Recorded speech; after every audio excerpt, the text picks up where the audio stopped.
นาดาก็เท่าสมพรกับเท่าผู้เงินเท่าสมพรกับเท่าผู้เงินนำเอาทูตลักเข้ามาวัดเทพบัณฑิตข้าพเจ้าจะบอกว่าวัดลาวานวัดลาวพุทธระวัดลาวสามัคคีธรรมรามน่ะนะอันนั้นเป็นบังเกอร์เขาแล้วคู่บาก็เป็นหลับใบย่อแล้วกรรมการวัดก็ไปปิดแล้ว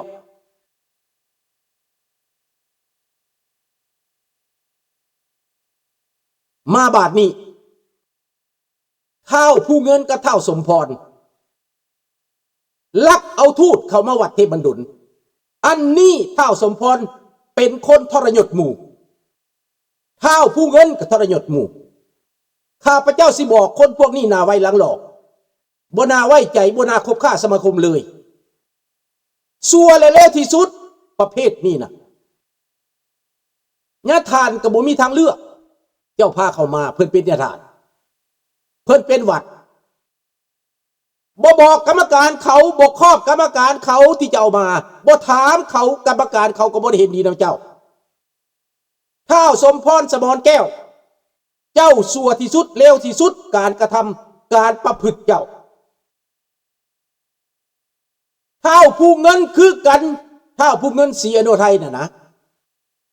ข้าพเจ้าขอประนามสองบุคคลนี้ซัวที่สุดในสังคมลาวที่เห็นแบบนี้วัดเป็นของทุกคนบ่แม่นของเจ้าบ่แม่นของเท่าผู้เงินบ่แม่นของเท่าสมพรบักหน้าไว้หลังหลอกสองคนอันนี้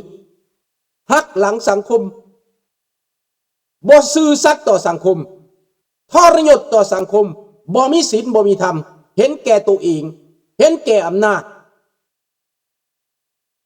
แล้วหลักเท่าสมพรลืมคำว่าทูตลาวเป็นไผทูตลาวก็เป็นตัวแทนเผด็จการเป็นตัวแทนฆาตกรเรื่องการทูตต่างประเทศบ่เกี่ยว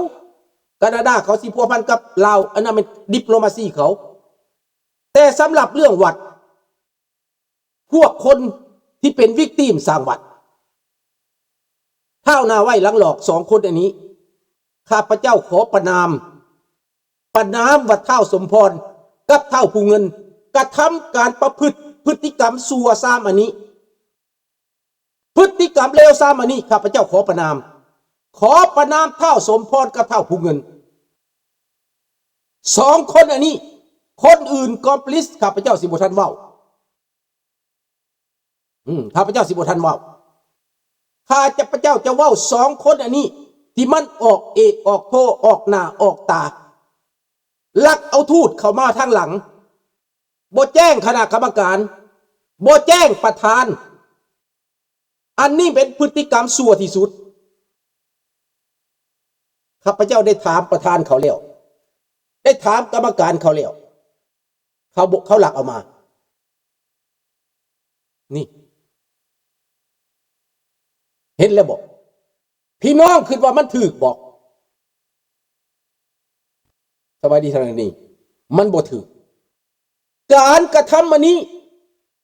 มันเป็นการกระทำทรยศ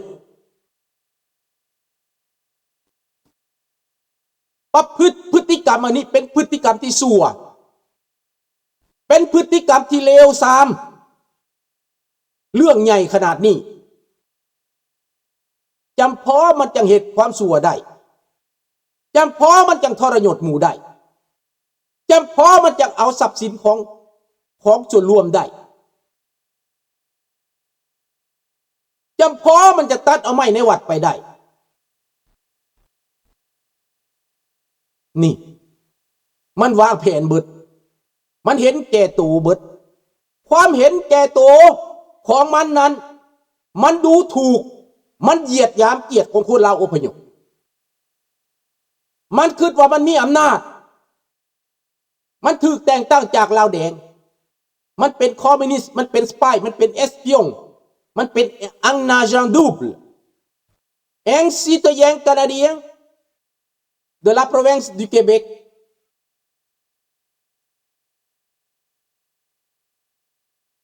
แม้มันเหตุความผิดพลาด Il a violé nos droits. Il a violé la confiance de la communauté. Il a trahi, c'est une trahison. Une trahison de confiance. พี่น้องอันนี้การกระทำบักสมพรกับบักผู้เงินข้าพเจ้าขอประนามสองคนนี้ว่ามันเลวทรามการกระทำการประพฤติอันนี้เลวทรามที่สุด Je condamne fermement le geste de สมพร สมรแก้ว et le geste de ผู้เงินซีโนไทย Il a violé nos droits.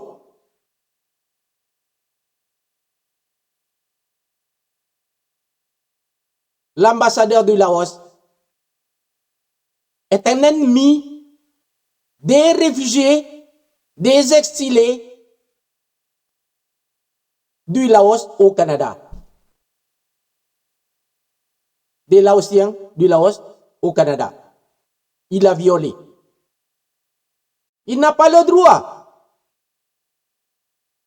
สมพร สมรแก้ว et ผู้เงินซีโนไทย n'a aucun droit. N'a aucun droit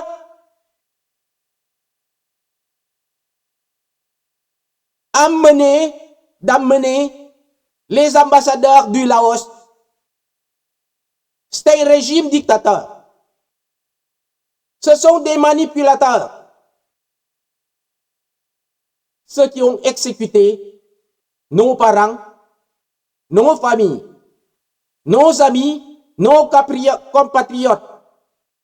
Des milliers de personnes étaient victimes. Je condamne fermement สมพร สมรแก้ว et ผู้เงินซีโนไทย de violer nos droits. พี่น้องบักผู้เงินและบักสมพร สมรแก้วขอเตือนพวกมึงสันดานของพวกมึงสันดานหยาบของพวกมึงนั้นการประพฤติของพวกมึงนั้นมึงกระทำบ่ถูกต้องมึงใส่สิทธิ์อันใดขอถามมึงเนี่ยบักสมพรมึงใส่สิทธิ์อันใดมึงนำเอาทูตเข้ามาวัดละวัดเทพบัณฑิตมึงคิดว่าเบิดทุกคนจะไปเป็นขี่ข้าม้าไส้ของทูตเห็นวะ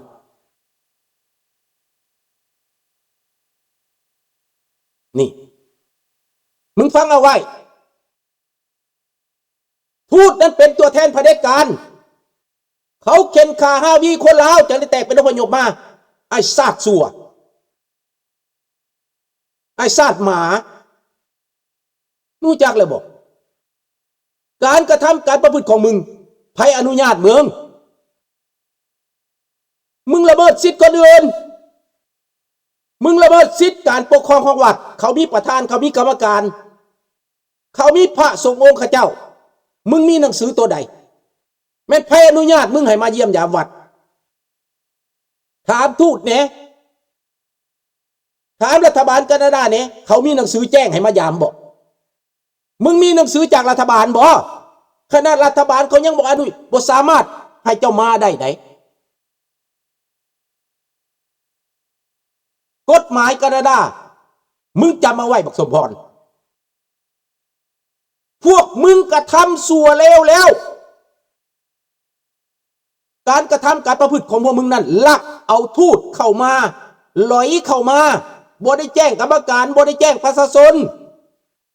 มึงขออนุญาตไผ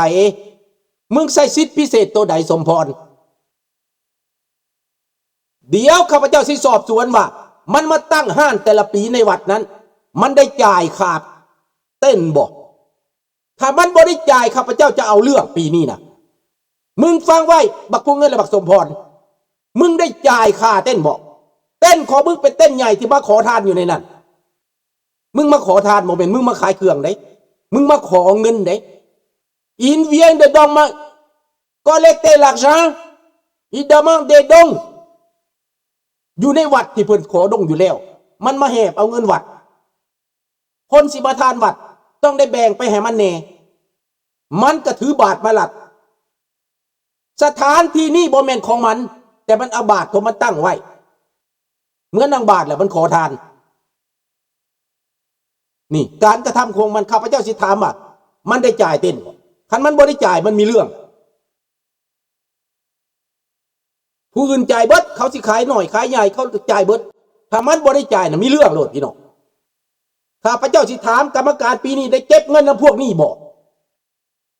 ข้าพเจ้ามีสิทธิ์มือนั่นแม่นข้าพเจ้าเก็บค่าปีเก็บค่าเข้าข้าพเจ้าจะไปซอยประธานข้าพเจ้าจะคอนโทรลเบิดพี่น้องมือนั่นน่ะเนอะได้สิทธิ์พิเศษน่ะข้าพเจ้าจะคอนโทรลไปมือวันเสาร์สิมานี่แหละ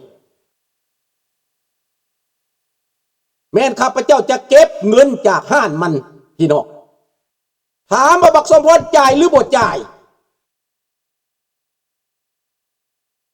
นี่เป็นเรื่องใหญ่เลยบาดนี้พี่น้อง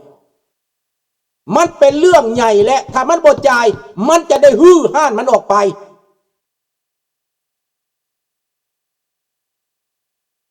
เด้อ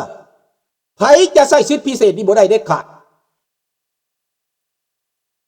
และข้าพเจ้าที่บอกอีกบักหัวขาวฝรั่งเศสนะบักหัวขาวที่ไปกวดที่มาอยู่ในวัดนั่นบ่มีสิทธิ์มาอยู่อีกข้าพเจ้าจะได้บอกเนี่ยท่านให้มันออกไป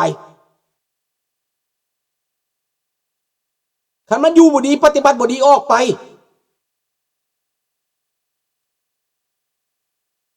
นี่เรื่องของมันแหละพวกข้าพเจ้าไปเฮ็ดก่อสร้างเฮ็ดหลังคาวัดมันถ่ายรูปมันไปรายงานเมืองพุ่นน่ะบักนั่นน่ะบักที่เขามาลี่อยู่หั่นน่ะมันว่าวัดบ่ได้รับใบอนุญาตมันว่าที่จริงแล้วเขาให้อนุญาตให้เฮ็ดมุ้งหลังคาเปลี่ยนหลังคาเปลี่ยนพื้นอยู่ในบ่ได้ก่อใหม่เจ้าเรโนเวทวัดเจ้าบ่มีหยังเขาให้เจ้าเรโนเวทอยู่แล้วเขาบ่ให้มันเน่าเขาให้รักษา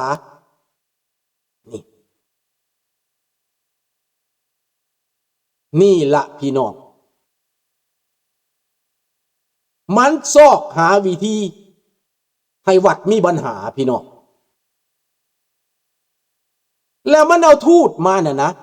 พี่น้องคิดว่าถูกบ่ถามเนี่ย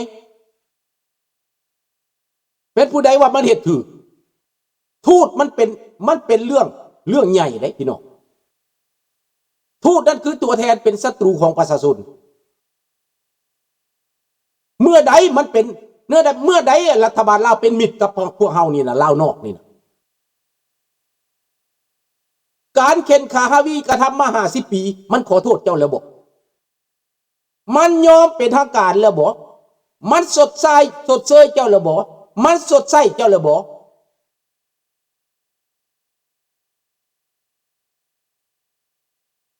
ถามแน่ด้านกฎหมายน่ะนะเจ้าจะไปเอารัฐบาลหนึ่งทูตอีกประเทศหนึ่งเจ้าเป็นคนแคนาดาแต่เจ้าไปเอาทูตของประเทศคอมมิวนิสต์และเจ้าไปรับหน้าที่จากรัฐบาลคอมมิวนิสต์ถ้าผู้เงินว่าเป็นตัวแทนแนวโฮมสร้างชาติเป็นพรรคการเมืองของลาวแดงแล้วมาหาเสียงในโลกเสรีมายุยงปลุกปั่นสร้างความผิดพลาดสร้างความขัดแย้งอยู่ในต่างประเทศ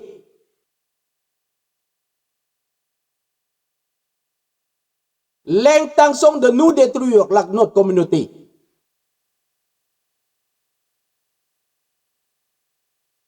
il voulait nous faire biaiser พี่น้องนี่แหละการกระทำของบักสมพรกับบักผู้เงินนั้นฟังเอาเด้อผู้เงินสมพรฟังเอา